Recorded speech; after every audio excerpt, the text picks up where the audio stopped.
Hello, everyone, and welcome to this episode of Questionable Calls. I'm David. We have Rishi here, and today we are honored with the presence of a very special guest, Kaya of Kaya Courtside on Instagram fame. So, Kaya, please give a quick intro on yourself. Tell us about who you are. Hello, everyone. My name is Kaya, aka Kaya Courtside. I'm obviously a huge tennis fan, that is first and foremost. I make content mostly on tennis fashion, reviews. Lately, I've been getting into making guides on where to shop for tennis clothing. And yeah, We have been fans of Kaya for quite a while. I think Rishi first introduced me to your account, and tennis fashion is right up my alley, so I also became a fan. Rishi, how did you first hear about Kaya? I think she just came up in just one of those like reels, and I just thought like, oh, this is a fun tennis reel. And then like some days later, another one came in. Like, oh, this is okay. This is fun stuff. Sometime in like mid 2025, I believe. Yeah. Yeah, I think quite the early on. first, yeah, the first reel I saw from you was like what your tennis racket says about you. The very first one, I think. So I love your takes on those. But we'll have you go more in depth about your journey and what you're all about a bit later. But as we always do every episode, we want to go around and share about any tennis we've played this week. I'll start. Recently, I joined a team. I was not part of one for the season, but I got recruited because I was on the free agents list and someone reached out to me. So I even went to a tryout. And in this season of my life, I feel like it's about proving myself in many different areas and hoping that people want me to join them. And finally, it happened for this tennis team. So on a team now, season's already started. I'll be playing my first match on Friday. And then besides that, I'm still playing Flex League, which means it's just singles and you get matched up with people once a month. I played on a surface that was almost like clay because it was a hard court, but there was a lot of pollen on the surface, so like there was some sliding, a little slippery. It's pretty fun. I won 6-1, 6-0, so pretty straightforward there. And then I also played some of our mutual friends. Harry got destroyed by Harry, and then yesterday I played Alex and I beat him. But it was a good match overall. What about you, Rishi? I played my first league match in 2 years. Someone who I really feel like should destroy it, but I was so nervous. First match, I was down 3-5 in the first set, but then I came back to win it. But that's kind of about that. Kaya, what about you? What's your tennis been like Well, lately? this week I actually have not played. I've not played for a while because I'm having some like health issues. So I think, well, I play way more casually than you guys. I'm not like entering competitions and stuff and tournaments. I think at the stage that I'm at is just trying to kind of perfect my technique and actually get it there, especially my serve. It's kind of really weak, especially now. So I think for me, I'm just gonna have my little one-to-one lesson and then go from there. I typically go to group sessions. I think it's quite fun to just hit with different kind of people. Yeah. Nice. That is a great way to go more into your story. And first, I would like to know, what is your tennis background? Did you recently start playing, or did you grow up with it? Anyone in your family also play? Honestly, I don't think anyone in my family played this, to my knowledge anyway. I want to say, play very loosely. I played with my parents every weekend, like just in our local park. I think I was about 8 years old, and we kind of did that for a while, and then my interests kind of changed. So then I stopped, I did other stuff, and I honestly picked it up again. Literally in 2024. I had a really long break in my life. I think I got into watching it during the Olympics. I was really patriotic and yeah, I just really loved it. Then I was like, I think I'm just going to start playing properly, actually learn the technique. And yeah, that's where I'm at now. So my story isn't too long with tennis. I guess it goes way back, but yeah, I started doing it properly 2024. I want to say like October time. Okay, yeah, that's pretty recent. Yeah. It's interesting because when we think about the audience of pro tennis, I think the majority are probably not players, but the Mm. ones who are have a different kind of appreciation for the sport when they see actual professionals playing it. So it seems like you went from one to the other. Literally like two extremes. I used to watch it sometimes. Roger Federer was quite a big man in my family. We were always like, love you, Roger. So I did keep up with the fashion as well. Obviously Serena and all of that. That was a big one to me because I have a huge fashion background anyway. So that was always like on my radar. But I think yeah, my interest really developed during the Olympics. I think that was spearheaded me into this. Yeah, and we'll definitely get into the fashion. I'm curious about when you play tennis in your area. I know the UK has a lot of grass courts, so is that the majority, or what's the typical kind of court that you play on? I'm gonna say it's a hard court, but it's kind of made of this. It's so weird. It's literally just like a pavement that's been painted over. I guess asphalt. Way like it's literally not a typical hard court. So actually, those are super expensive if you want to rent a proper, like very smooth hard court. Grass courts. I know that there's some near Wimbledon and just kind of dotted around London, but they're also not easy to come by because I think the upkeep is like super expensive. Play courts, those ones are also super hard to come by unless you're in a premium, like luxury kind of club. Then you're not gonna get them around, which is so sad because I've actually never played on clay, and I really just like I really want to try that. It's yeah, it's good. There's loads and loads of clubs around, which is amazing. But the actual courts, it's like you could just be playing on the pavement, basically. Interesting. Yeah, like the UK is it's just known for grass courts, right? Maybe that's because of Wimbledon, but even the tennis federation is called the LTA, right? Lawn Tennis Association. Maybe that name is a bit outdated now, but I feel like for the rest of us in the world, we have this image of what it's like there, but that might not be as close to reality. But tell us more about the process of booking a court, or do you need reservations? You have to pay for it every time, or are there also public courts? Yeah, it depends. There's loads of public courts. All you have to do, I guess most of it is done through the LTA. So you just sign up, make an account with them, and then choose like the local court you want to, play at, and then you just book it through there. A lot of them, especially in kind of obviously more central London, they're so booked up. Like even a lot in like North and East London, super booked up. So if you go a bit further out, it's a lot easier to get a slot. You can also obviously join the clubs. It's not, when you really do the maths, it's not super expensive. It's kind of like getting a gym membership, basically. And then you get a bit of a discount on the court bookings. Some of them are free at times. So it's super easy, to be honest. It just depends. Like you have to do a bit in advance. Okay. Is it usually pretty competitive to get courts, or is it easy? I think it's competitive in like more popular areas. Okay. Well, I don't know how, how much you guys know London, but in kind of like Islington areas, like super popular lately. Loads of people are getting into tennis and so hard to book a court. I really wanted to play with my friends. I want to say like last year, and we could not find a court booking. They're all booked up, even during the week. Like everyone's just playing tennis. So, I mean, it's good to see, but yeah, bit hard, bit competitive at times. Are you located in London proper? Yeah. Okay, cool. I imagine it's pretty similar to New York in that sense, because I heard that it's also very hard to book courts over there, and if you do, it's very expensive. A lot different for us over here in Seattle, a small town compared to New York. For the Instagram, you mentioned you got everything started in late 2024. So when you started wanting to play tennis, how did that also transition into turning it into a social media thing? And did you have a goal going into starting it? I would say it transitioned, I think, because of your, well, algorithm changing. I would just kind of start interacting with all the memes and stuff. And then I would see people talking about kids. And I think that really kind of inspired me because I just thought, well, I have stuff to say. I can do that as well. I saw like loads of new accounts popping up and I just thought, why not? I do have fashion background, so there's a bit of credentials there. And I just thought, yeah, why not? Let me try something new. There wasn't ever really a goal in mind, and I still don't really have one. I think it's just kind of just seeing what happens, having fun with it. And it's actually been like the most fun I've ever had in my life. So I'm so glad I did it. Even if it like doesn't go anywhere, I literally have like, I don't know. Obviously everyone has their goals, but I just want to see where it goes and just see what I can do here. Yeah.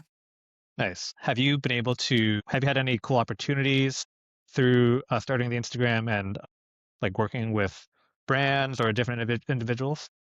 Yeah, I actually have worked with quite a few brands, which has been really nice. I think my first one was Water Drop. That was a big one because I literally had barely any followers. I was getting quite decent views, but in my head, that's such a big brand. I was like, they would never want to work with me, and they literally did. Yeah, I did worked with them a couple of times on a paid basis. And then a skincare brand reached out to me, which was super cool because it's like I love skincare and stuff.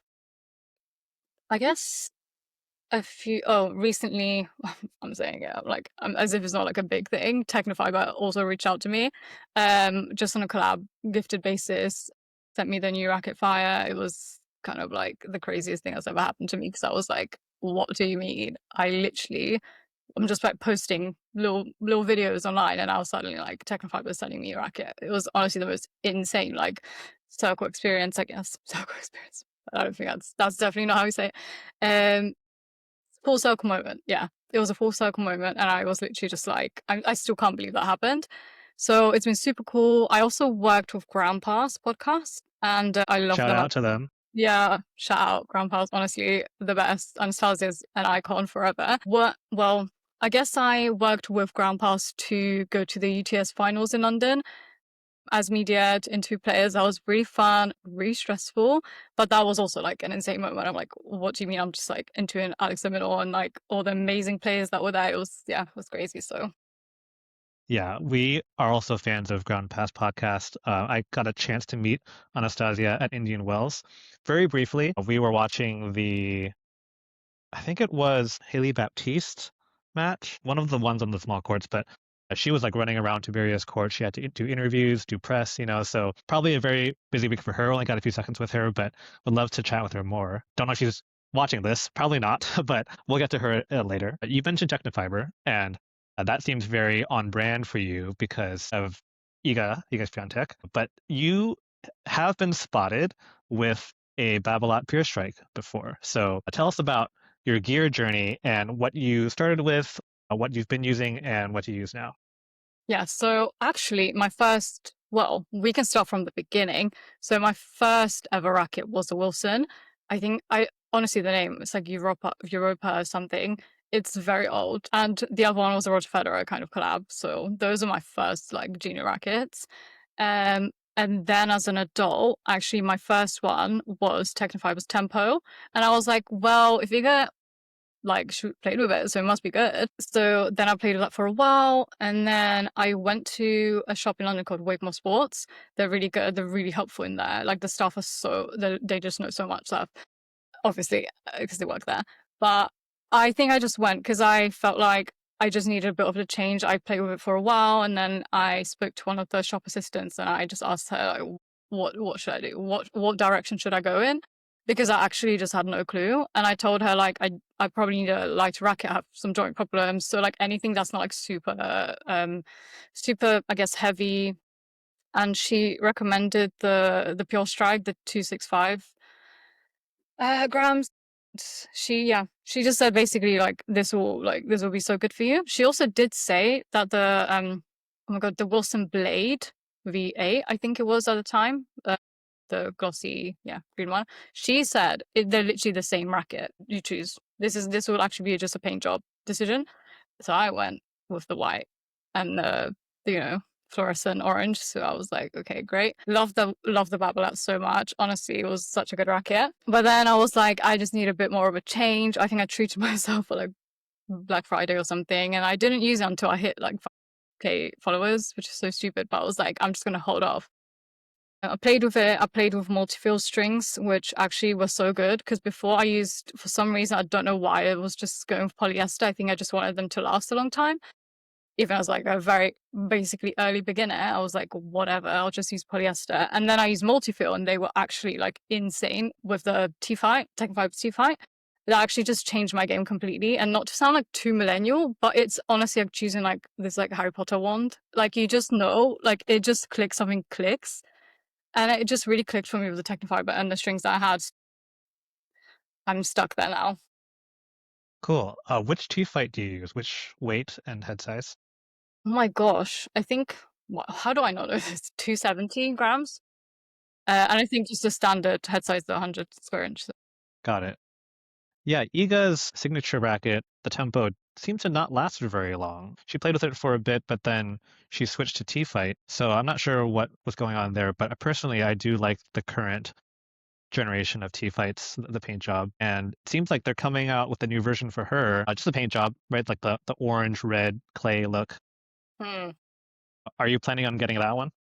Honestly, I need to like, I'm not buying any more rackets. I'm like on a racket ban for like another year because I'm like, this is too much. They did send me the fire racket, and I'm like, I actually don't need 20 rackets. It's a bit crazy. Obviously, I would want to buy it because I think it's I don't know how limited edition is going to be, but I feel like it would hold its value. You know, if you get it signed, that would actually be like an iconic piece. So I don't think I'm going to get it, but maybe we'll see. They're so cute though. They released the little like dampeners as well. One of them is like strawberry and stuff. Yeah, I feel like as an Iga fan, it's a must own, depending on how big of a fan you are, I suppose. Um, you had mentioned UTS earlier, and UTS is obviously a very different format than your typical matches and tournaments. Have you been to any other tournaments, and what has been your favorite tournament experience? Yeah, UTS is very unique to be honest, and I feel like whenever I understand the rules, I actually just don't understand them. Like, I don't know, there's just a lot happening. Yes, I've been to UTS finals twice. I've also been to Stuttgart last year. That was really, really good. Wimbledon, that was actually the best day of my life, to be honest. So I will say Wimbledon. Wow, the sunshine. Honestly, I did get a mild heat stroke, but I had the best time. The Pims, the strawberries and cream, so good. Also, yeah, I got to very briefly see Carlos Alcaraz, and he signed a little thing for me. So I was like, this is the best day of my entire life. So definitely Wimbledon, I would say, last year. Yeah, Wimbledon, we've been. That was my first pro tournament. This was back in 2023. We stood in the queue. We camped out for the next day. It was raining almost the whole time. God. Sounds like your experience was different, certainly in the weather department. But did you sign up for the lottery, or how did you get in? I did, and I was unsuccessful. So yeah, I was like, I didn't expect to be successful because I know people that have got like signed up to it for 10 years and have just not ever got it. So I managed to get it through resale, thankfully. I think it was the American Express resale. I think can't remember, but I literally got the tickets like the day before. So Okay, it must be nice to be in the same city, right? So you can kind of plan. I mean, if it's last minute, it won't matter as much, right? that's the good thing. And I think I actually got them. I want to say like 6 p.m. the night before. I did not think I was going to get them. So very lucky, but very stressful. Yeah, I can't really remember. I think there was a lot going on at the time. I was so stressed about trying to get these tickets. And I knew for a fact I would not want to camp out. Like, absolutely not. I was like, I'm going to do everything I can to just not be in a tent for like 24 hours. Like, I don't know how you guys did it, but that's absolutely not for me. No way. It was horrible. Our tent started leaking. No, wait, what day did you go? Because when I went, it was day 2 and it was the sunniest day ever. This was like back in 2023. We went day 2 and day 3. And day 2, we started out at 5 a.m. and we just got the grounds pass. We didn't get any of the ticketed courts. And then it just started raining. And then it kept raining. And then they said it's going to keep raining all day. We decided, screw it, let's just camp for the next day. And we I will say they give you amazing tickets. If you queue up and you get stadium court, you get like fourth, fifth row from the side. And we were watching like Novak Djokovic. Actually, even better though, is that they have a resale queue there. Did you check that out? I did see it. I didn't queue though, because Okay. yeah, I think I was in court 2. I mean, I wanted to be there, so, I don't need So to be. I will say you have to check that out. That gave me my best Wimbledon moment Really? because I lined up for an hour and I got tickets to see Andy Murray versus Tsitsipas center court at night, and I'm fourth person from behind. I saw that ticket they gave me. It said like A, row A, something like that. And I just like started jumping. I'm like, there's no way. And then I sit there and I'm just stunned the entire time. And then That's they called for, what's the thing? Curfew. And I was shocked again. So did you make it? Like, what was it? What was the experience for you? For the resale, yeah, I saw 1 hour of Marisa Tipas, one set, and like everything's packed. At this time, the Royal box is pretty much empty. I'm like literally across on the other side of it, and just the tension is high, and it was amazing. And I didn't know about the curfew thing, and as soon as they said time, like call it everything, I was just so sad. Yeah. Worth it experience for sure. Are you going to any other tournaments this year? Actually, I'm not, which is so sad. I mean, I'm hoping to, well, get Wimbledon tickets. That's the main one I want. It's just so expensive, like, for like the tennis fan to just, go. And I really wanted to go to Roland Garros, but I didn't get picked. And I missed the resale, so sadly, as far as I know, I'm not going to any right now. But Wimbledon, like, I'm going to be there. I don't know what I'm going to have to do, but I am going to be there. So hopefully You Wimbledon. could try Eastbourne. I I went to did that. think, to be honest, I did think about that. And I did want to go to Queens, so I'll see. I'll see if I can get tickets. Yeah, camping for us was pretty miserable because of the rain, but I would imagine if it's nice outside, it would be pretty fun to do that. Also, our tent was way too small for two people. And we didn't have proper like sleeping equipment, like we didn't have sleeping bags or anything. But talk to us a little bit more about the online resale, because that's something that we weren't really familiar with. I think some people, or a lot of people, are not also familiar with it because like they don't know what the process is like, what the prices are like. So how did you browse that, and how did you find what you wanted? Honestly, for the life of me, I can't remember. I think I had so much adrenaline in me. I think it was the American Express resale. So obviously you have to be like a card member. I think it was that. I honestly, yeah. I just know I got the tickets the day before, maybe, so it wasn't that. Okay. So it wasn't the resale, actually, American Express. I think I didn't get tickets in that. I think I got it on the actual like Wimbledon resale. So with that, you basically just have to wait for someone to give back the ticket to Wimbledon, and then you can buy it. And I just remember like refreshing like loads and loads and loads. Yeah, I did. And then I got it somehow. But I think I was trying for a while before that. And yeah, it was a tough battle, to be honest. The American Express was another thing. That's like so you have to be a card member. And I think that one is also like a couple of weeks before Wimbledon, but loads of people obviously are trying to get tickets at the same time. So it was really hard, and yeah, it's a battle. Okay. Yeah, so how far in advance can you be eyeing the tickets? I think for the actual Wimbledon tickets, probably like from now, I guess, because it's like literally in like 2 months. I think the American Express resale will you like be notified. I think if you join their channel on Instagram, they do send a lot of random updates that are irrelevant. But when it's time to do the resale, they will like send you, all the information. And I think there was an LTA resale a couple of weeks ago. Members that signed up last year, they could get onto that resale. So that wasn't me. So I think you can maybe try from now. Okay, so it's just ballot ticket holders who decide to give it back. Yeah. Okay. So nothing is guaranteed, and you just have to be on the website, and yeah, it's a long process. Okay. Well, good luck to you on that, Thank and you. anyone else who's trying to get a ticket. Um, there was one post that you posted a while back that really caught my attention, and that was your meeting Jack Draper experience. Or So, rather, we call it you giving Jack Draper an autograph. right. So, what gave you the idea to do that, and what was the outcome? Yeah, so, well, I thankfully actually managed to get free tickets to the Viore store opening. Thankfully, I think they posted on the story. Yeah, they did. They posted on the story, and I literally got it within got on there for maybe 5 minutes before they literally sold out, because I was trying to get my friend a ticket, and there was none left. So I was so lucky to get them. And I think the title said there's a chance to meet Jack Draper, so I wasn't 100% sure if everyone would get to meet him. And my friend was like, do a video. So I was like, okay, fine. And we were brainstorming for ages. And he said you should do this trend on him. And I actually have not seen that before. And at first I was very not into the idea. I was like, I'm not doing this. Like, I am not doing this. Absolutely not. Because there's so much that could have gone wrong. You know, for example, I would drop the paper and he wouldn't pick it up. And then, okay, I just have to like move on with it. Like, I needed to make this happen and everything had to be perfect.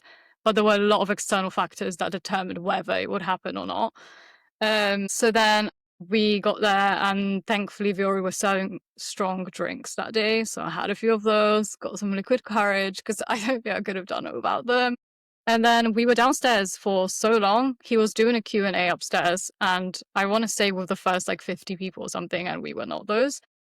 So I think at that point I was like, okay, it's definitely not happening. That's such a shame. But then they started letting people upstairs. So then we went, and then I did it, and it was insane. And I think I did say to him, it's just a joke, by the way. I think I did say that, but I can't confirm because there was so much adrenaline in me. I just literally forgot what happened.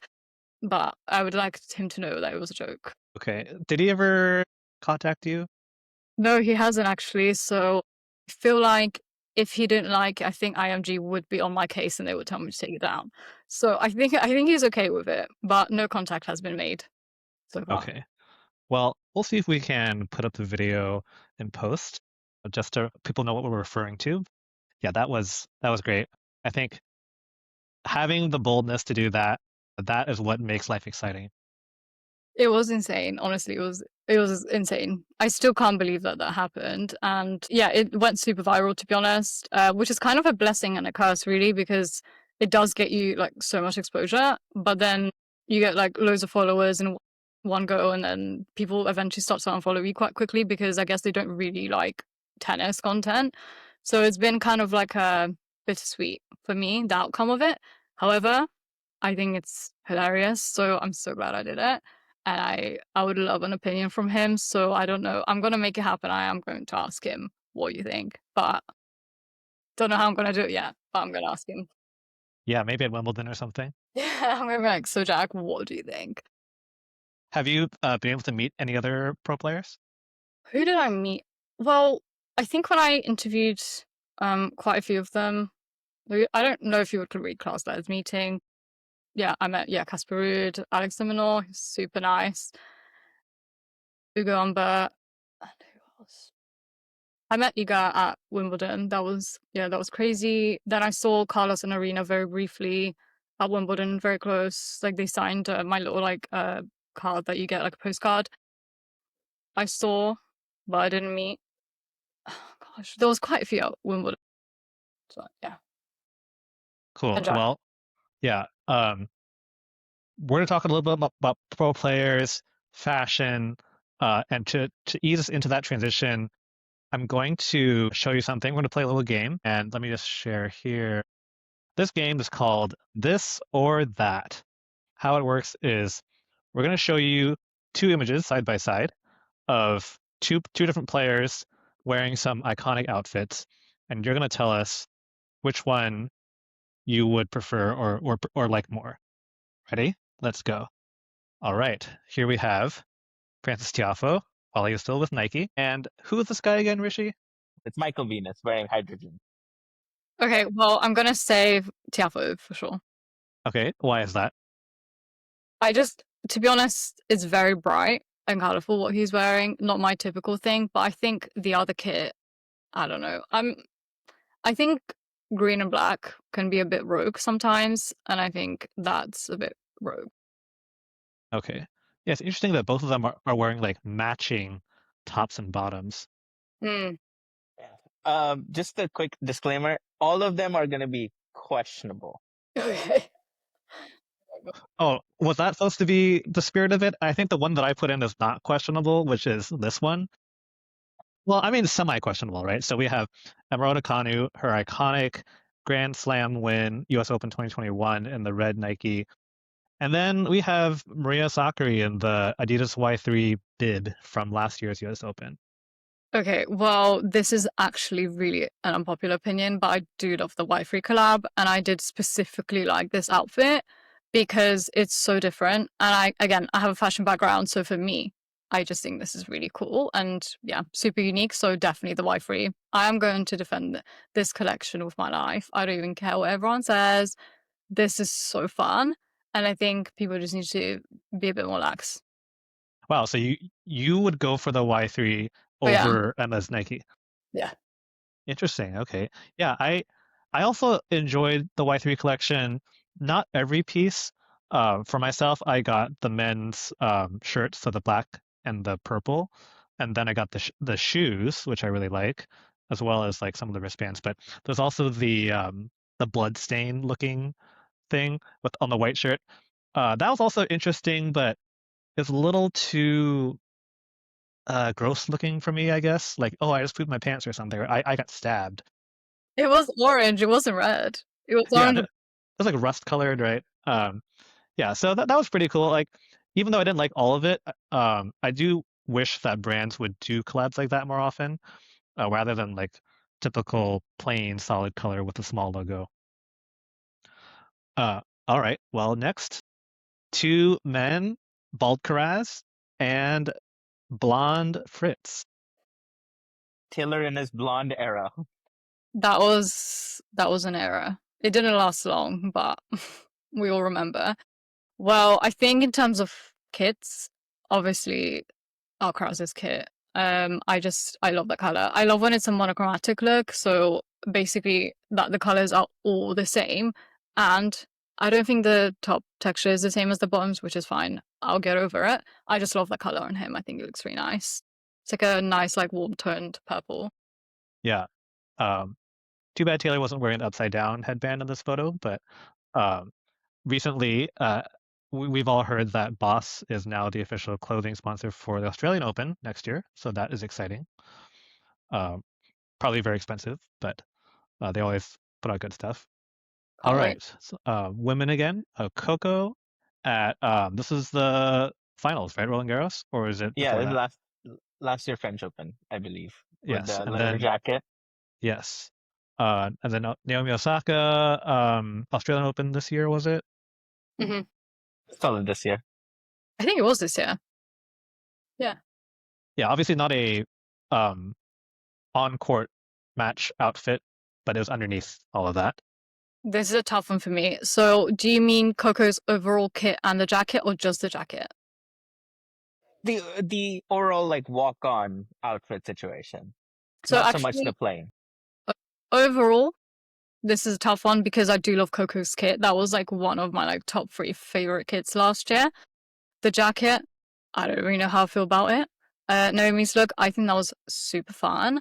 I saw so many people like criticizing it, and I don't like. I get why. I understand, but I think it was such a moment. So definitely, I'm choosing Naomi's look. I think it was amazing, and I think even if people are talking, at the end of the day, they're talking about her, and she did something really cool and different, and I love that. Okay. Uh, Next we have some off-court looks, red carpet situations. Hubie Hurkacz looks like the premiere of Top Gun Maverick on the left, and then Djokovic from what year is this? God, Got to be He's got like to be like 2012 or something. yeah. well, that picture of Hubie, I've seen it more times than I've like seen my family, I think, this year. Everyone just like always memes it on Twitter X. So tough one. The cultural impact has been insane from that picture. Djokovic, I mean, God, that's a moment. I'm gonna have to say Hubie, I think, just for the impact that has had, but that Djokovic one's not far behind, I think. I've never seen that in my life. I don't know if I want to see it ever again.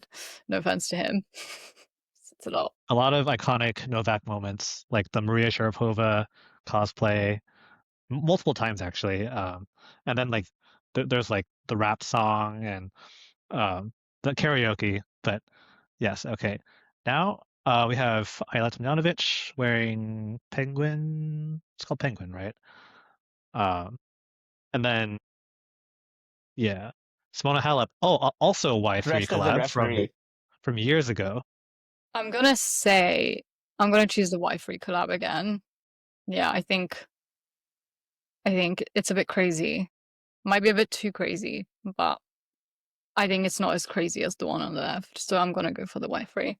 Okay, yeah, kind of like a optical illusion kind of Yeah. for both of them actually. All right. We got the short standoff. Wawrinka, checkered shorts. I mean, I don't think checkered shorts really should have a place in tennis. They just look like pajama shorts. So I don't know. This is I think the hardest one. I might have to go with Nadal's night kit. Like I just can't. The Yonex one is a bit no. So sorry. I can't. I can't do this. I would choose neither personally, but if I have to choose, I would choose the night. Yeah, one more here, last one. All right, this is going sort of back in time. We got Ann White, Wimbledon 95, white onesie versus Bethany Maddox Sands cheetah outfit. Fun. I mean, I think they're both iconic in their own way. I would say the catsuit. I think that's like really fun. I think the leopard print is a bit more fun, but I think the other one is a bit like, whoa, So I'm gonna go for the catsuit. Nice. Didn't Best for Serena last. also Sorry. didn't Serena also have a leopard print at one point? She did. I think she had leopard print, but also she did do a catsuit. So always iconic. Yeah.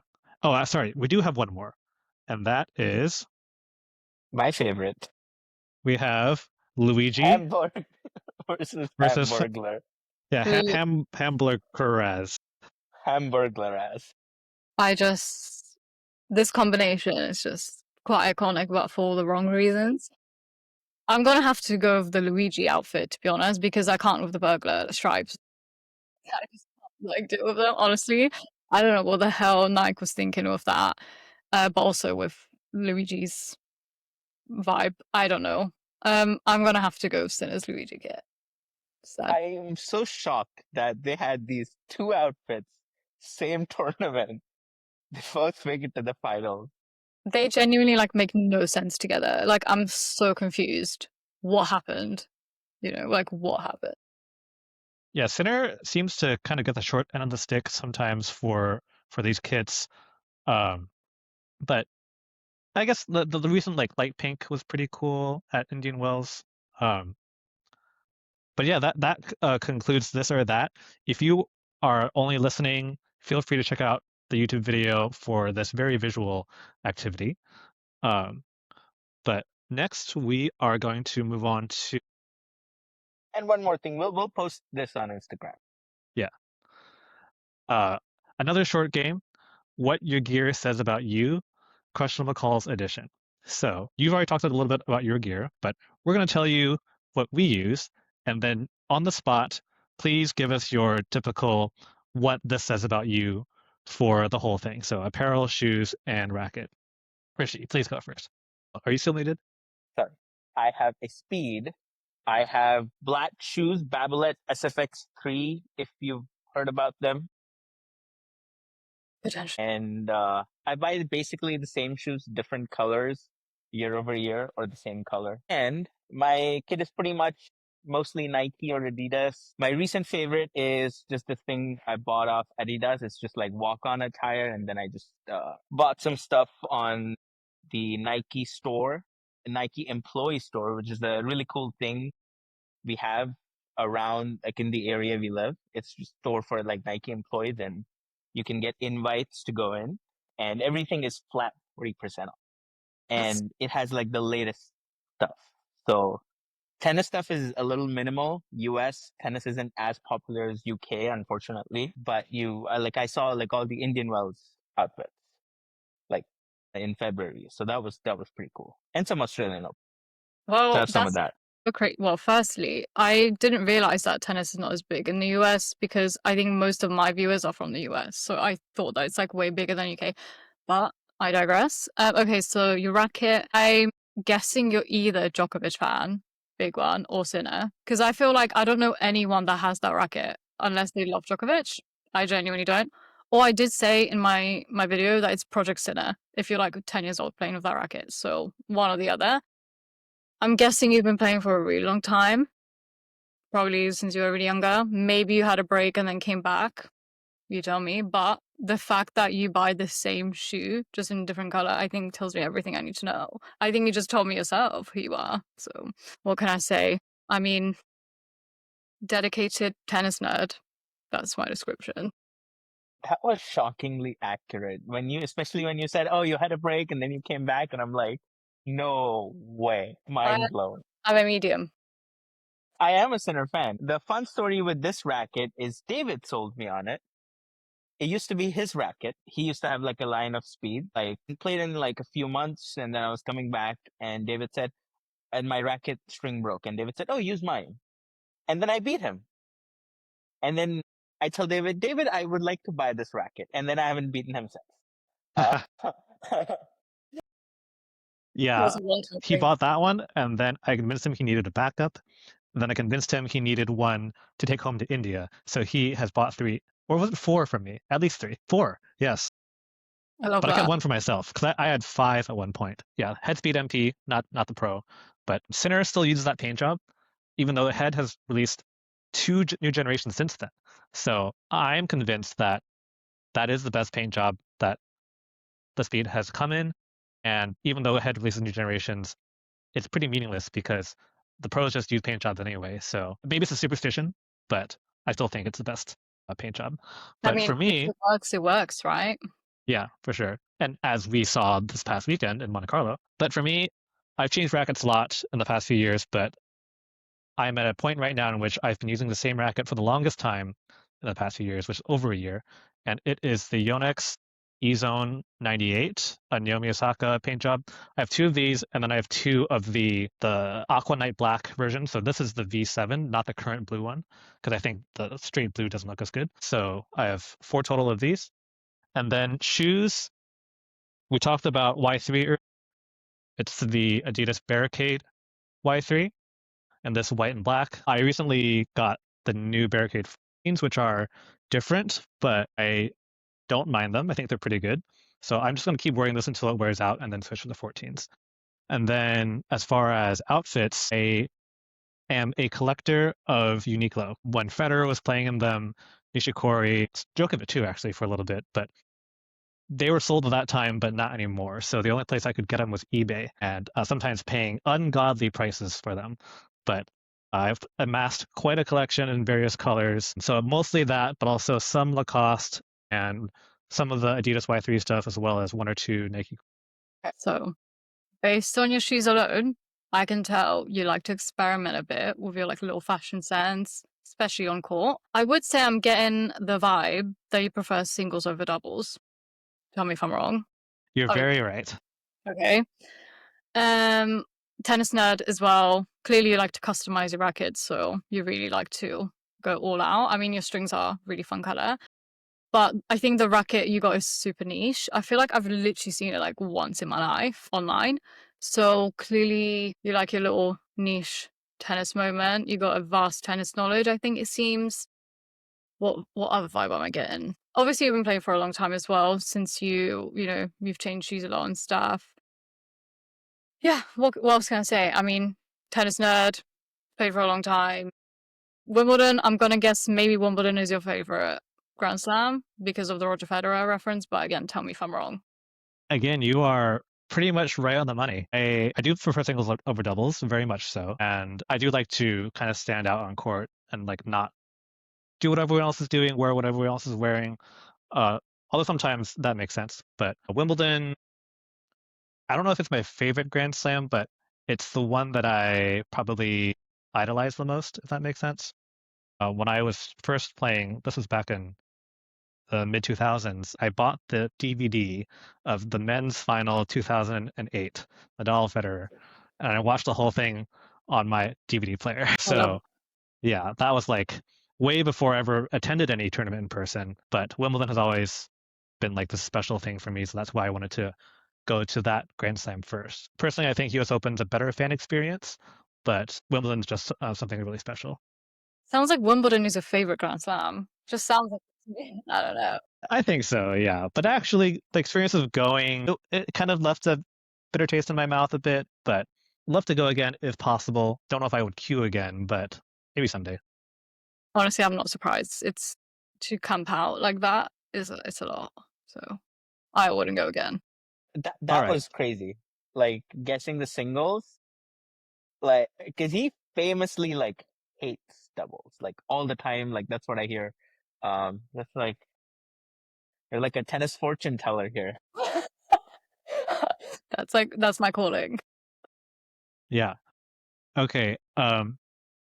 We usually will have a questionable call of the episode, and usually it's things that we've come up with. The whole premise of our podcast is we try to give hot takes. We don't really do a good job of doing that all the time, but this is a dedicated segment in which we can do that. So for this week, we asked Kaya to come up with her own questionable call. So Kaya, please share. In my opinion, I think On is in the top 5 kit brands. Okay. On has had a lot of different themes over the past few years, very polarizing. Isn't it just the one theme? It's gradient. Brilliant. Well, it used to be gradient. They've switched more to this like Shelton's like dotted look. Still a bit of a gradient. It's actually kind of, I think it's spray paint, which is Okay. consistent, in my opinion. It looks like that to me. Yeah, I remember when they first came out with like the Shelton, Iga, Fonseca, a bit later, that look. It was very polarizing. Some people hated it, some people loved it. But you said top 5, so what number would it be for you? I will say, for me personally and my style, it would be 4. But I think as a whole, objectively speaking, it would be 5, which is still really high considering all the brands that there are. Okay. Do you own any? And what are the other 4 in the list for you? Okay. I do own a few On pieces. Which ones? I think so. I have one of the dresses and one of the skirts and a few sports bras actually. So, and the shoes. Oh my god! So I actually have quite a few. Yeah. So I think I have the credentials to speak here. I think the quality is really good, and I personally I prefer more. Well, I guess more basic designs, like more like core pieces that are made really well, and these are. So for me personally, I think they're great. The quality is super good. They last really well. I've had all my pieces for such a long time. My shoes, I've literally worn them to death, and they're still really good. So 100% recommend the shoes. Very expensive, but worth it. In terms of the other brands, for me, well, for what I think, Wilson number 1. I think anyone will agree. Second, New Balance, super strong, no notes. Third, Lacoste. And, that might be a bit of a disagreement here, but I think they've done their thing, and they've been doing it so well. However, I think in the last couple of years, the kits that they have been super, super nice. They've really stuck with the like classy look, amazing for men and women. So again, no further notes. Fourth, I think Lululemon now is actually catching up because I think the latest like Tiafo and kits they've been really really good. They've always landed in my personal like top 5s or top 10s or whatever, and I think they just keep getting better. And then On, but for me I would switch Lululemon and On. But yeah, they do seem a little similar in some ways. Like Tiafoe's Sierra Leone inspired tank with the blue and green patches. That one was pretty cool. I saw it on clearance actually on their website for like $50 recently. I might get it, not sure yet, but it might sell out soon. I forgot to mention earlier that I also have a few On pieces. I have 3 of their tanks, 2 black ones, they're both the same, and then one of the gradient ones. And then I also recently got one of their, it's not a tennis shirt, but it's more of a hiking kind of shirt aesthetic. It's a purple with the On and Sky High Farms collab. So that was pretty cool. I like the purple. And what do you think of the quality and how they hold Right, up? yeah. The tanks, the material is actually pretty thin. I think the shirts are the same way. Would like to own a shirt, but haven't tried one yet.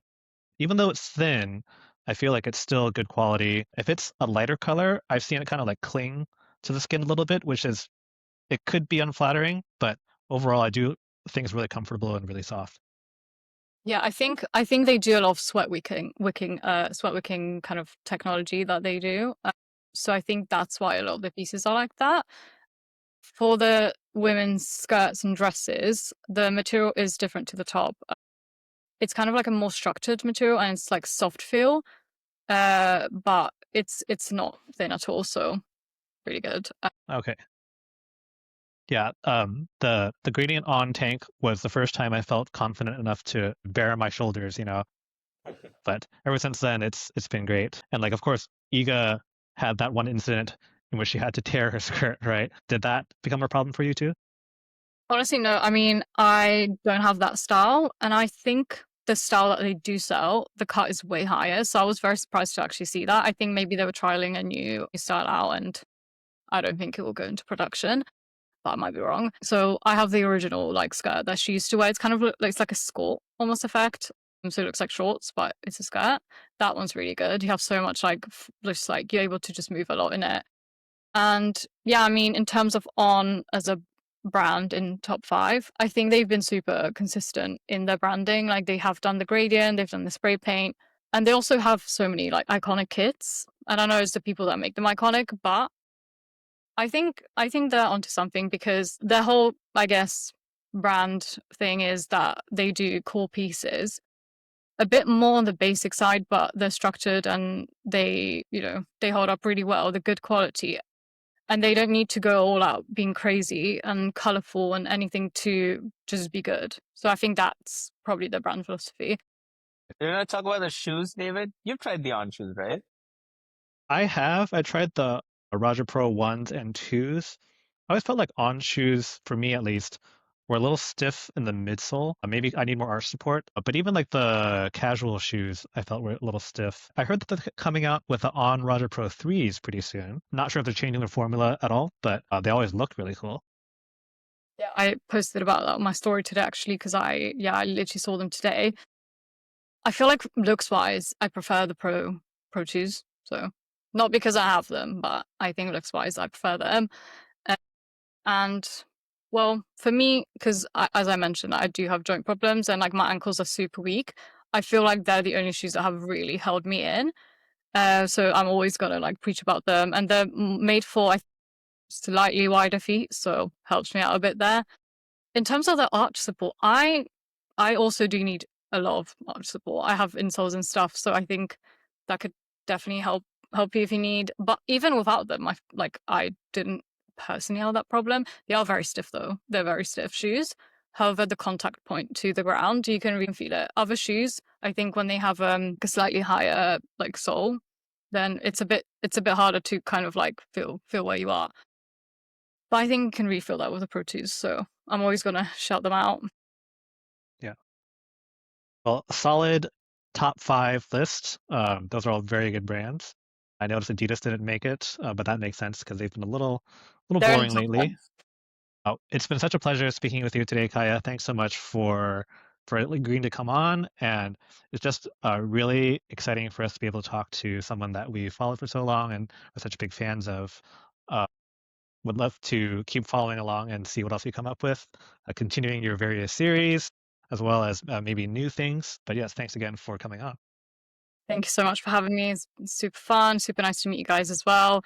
Everyone, make sure to follow the podcast. Super amazing hosts. So much fun. Follow, subscribe. And Yeah. follow Kaya at Kaya Courtside on Instagram. Thanks, everyone. See you next time.